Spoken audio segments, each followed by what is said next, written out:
அஸ்ஸலாமு அலைக்கும். இன்னைக்கு நம்ம சேனல்ல கேரட் அல்வா ரெசிபி எப்படி செய்கிறதுன்னு பார்க்கலாமா? அதுக்கு ஒரு குக்கரில் கீ விட்டு நல்லா ஹீட் ஆனதுக்கப்புறமா துருவி வச்சுருக்க கேரட் ஆட் பண்ணிக்கோங்க. ஆட் பண்ணி அதை நல்லா ஃப்ரை பண்ணிக்கோங்க. கேரட் நல்லா வதங்கி வந்ததுக்கப்புறமா கொஞ்சமாக பால், கொஞ்சமாக தண்ணி விட்டு கேரட் நல்லா வேக வச்சுக்கோங்க.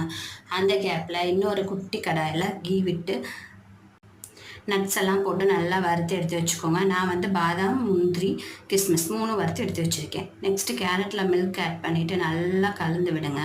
கேரட் அந்த பால்லேயே நல்லா வெந்து வரட்டும். நல்லா வெந்து வந்ததுக்கப்புறமா நாட்டு சர்க்கரை சேர்த்துக்கோங்க, இல்லைன்னா சர்க்கரை சேர்த்துக்கோங்க. நான் சர்க்கரை தான் சேர்த்துக்கிறேன்.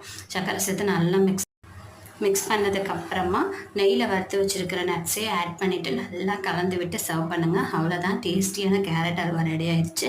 எப்படி இருக்குதுன்னு ட்ரை பண்ணி பார்த்துட்டு லைக், ஷேர் அண்ட் கமெண்ட் பண்ணுங்கள். சேனலை சப்ஸ்கிரைப் பண்ணுங்கள். தேங்க்யூ.